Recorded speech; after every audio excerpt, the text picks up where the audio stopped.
In the next few years, I expect the digital transformation of life to bring huge changes.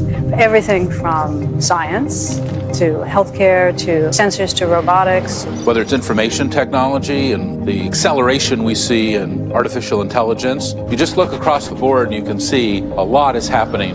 It's really the notion of digital technology pervasively impacting every walk of life in every vertical industry on all parts of the globe. The speed is mind-boggling. What I'm particularly concerned about it is how little the world is prepared for the fourth industrial revolution.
When we talk about surveillance, I think a lot of us have the idea, oh, there's the security cameras, and then there's somebody standing behind, all the monitors and looking and seeing what's going on. That image is over. It doesn't work anymore. Right now, the cameras themselves are doing the operations. In other words, you have a traffic camera, that camera can detect if somebody is, doing something wrong and automatically issue a ticket, right? So we're building these autonomous surveillance systems that actually intervene in the world. And a lot of people are saying that by 2020, there'll be 1 trillion sensors on the surface of the Earth. When we look at what these planetary infrastructures look like, on the left, we see an image of what Google's global infrastructure looks like. On the right, we see the National Security Agency's global infrastructure as of 2013. The point is, these are literally technological systems that envelop the Earth. And so one project that I've been doing is just trying to go to the places where these systems come together. Where does this infrastructure kind of congeal in very specific places? A really important part of global telecommunications is choke points, places where transcontinental fiber optic cables come together. What are the places where the continents are connected to one another? These are really important to telecommunications, but also obviously very important to surveillance. You sit on these places, you can collect most of the data that's going through the Earth's telecommunication systems. And what do you see in the image? Nothing, right? The point of these images is these are some of the most surveilled places on Earth. These are literally kind of core parts of global telecommunications and surveillance infrastructure. There's no evidence whatsoever that that's going on in the photos of these kind of places. And started going out and studying nautical charts and undersea maps to try to find places on the continental shelf where I could maybe see these. Going out with teams of divers, when you do everything right, you find images like this. As you can see, there's dozens and dozens of internet cables moving across the floor of the ocean. These are cables that connect the east coast of the United States to Europe. Humanity itself will be changed with this superintelligence, and we are at the doorstep of that era. A former Google and Uber executive is organizing a new religion. The organizer is Mr. Anthony Lewandowski. He is a Silicon Valley expert in driverless vehicles. The religion is called the Way of the Future. The religion's Bible is called the Manual. The religion hopes to build temples and hold religious services to worship its God. And who or what is the God of the Way of the Future? Mr. Lewandowski believes that an artificially intelligent global brain will evolve into a God that must be worshiped someday by humanity. He told Wired magazine, quote, "What is going to be created will effectively be a God. It's not a God in the sense that it makes lightning or causes hurricanes, but if there is something 1 billion times smarter than the smartest human, what else are you going to call it?" End of quote.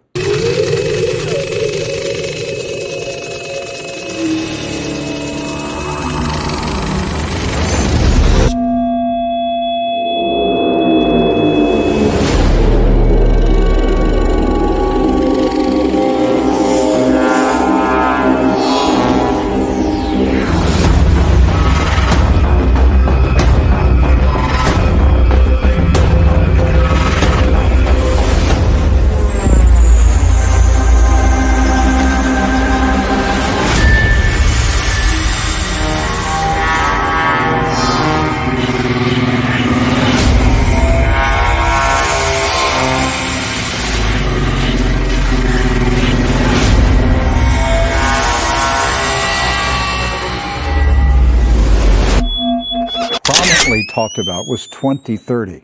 Yeah. It was throughout the conference. And I want to point out, to be fair and accurate, at the Mobile World Congress, there was no discussion of worshiping a God. Right.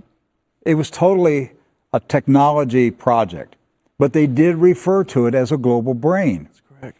And the reference was to the construction of an Internet of Things world, where every device has microchips that are connected to the internet and connected to each other. That's right. And they said, as these devices multiply throughout the world, and there will be billions of them, that eventually you will have a global brain that will evolve simply by all of these devices talking to themselves.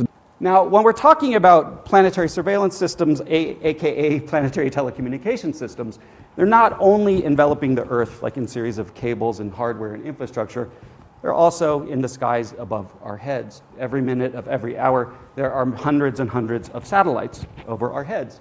One project I've been doing, again, over many, many years, is trying to track and photograph all of the secret satellites in orbit around the planet, all the unacknowledged satellites. And this is done using data from amateur astronomers. Amateur astronomers go out, they see something in the sky, they look it up in a catalog, it's not there, they know they've seen a secret satellite, which is usually an American military or intelligence satellite.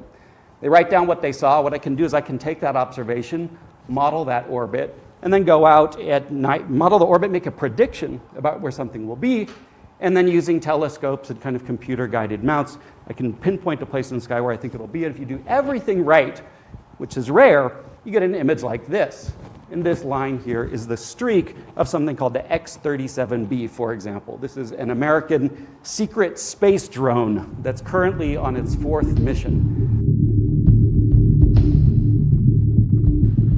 O Google acaba de fechar uma parceria com a Biblioteca Britânica, dona de um dos maiores acervos do mundo. Serão digitalizados 250 mil livros e documentos publicados entre 1700 e 1870.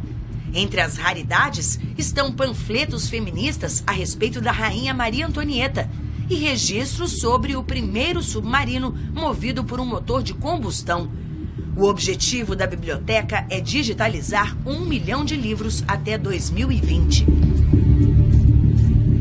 His footage of NSA bases was included in Citizen4, Laura Poitras's documentary about Edward Snowden. But he doesn't consider himself an activist with a political agenda. If I say, I think we should pay attention to Google as an institution, and that we should really think about whether or not we want to have that sort of power concentrated in a particular company, and corporations with that sort of influence, how do we want them to exist? Is that an activist proposition? Not really, in the sense that you're not proposing something that we're going to do about it, but perhaps it's activist in the sense that you're saying, this is something that I think should be on our kind of social agenda to.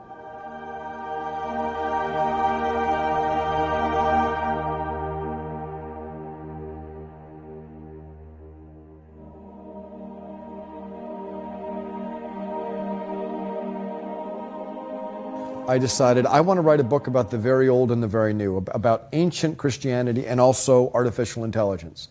And what would be a perfect setting for that? Well, you know, Spain is a country with an enormous history, a Christian history, a deep Christian history, and they also have the second fastest computer in the world and are working in artificial intelligence.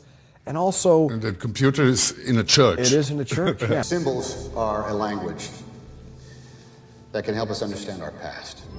The film version and 2 others in the franchise star Tom Hanks as Harvard professor of symbology Robert Langdon. But with all that success has come a wave of criticism.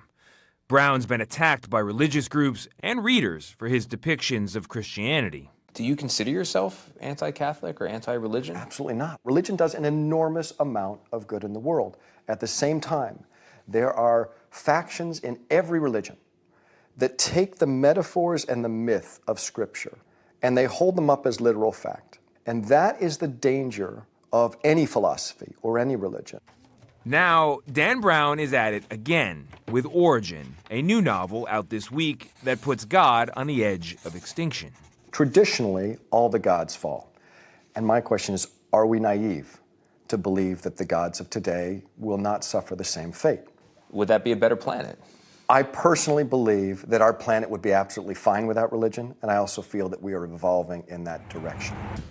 Was Origin, can we say Origin was your personal apostasy? Are you an atheist now? No, I don't think I know enough to be an atheist. I think I'm an agnostic. I'm happy to say that I'm a work in progress. I don't have all the answers. All I know for sure is that the God of my childhood, a God that was resurrected, the God of the New Testament, Jesus, is no longer feels like a literal God to me. I think that there's some beautiful metaphors and stories in the Bible from which we can learn, but I do not see the Bible as historical fact. That just for me is what makes sense to me. That doesn't mean that we can't live our lives with Jesus Christ as an example of compassion. That's fine. But I personally no longer believe that there are people resurrecting from the dead or virgin births or anything like that. Robert Langdon is very needed in some kind of, because mainly religions take symbols literally, right? That's what you're saying. And Langdon's work is to actually teach us about what symbols are for, not to be taken literally.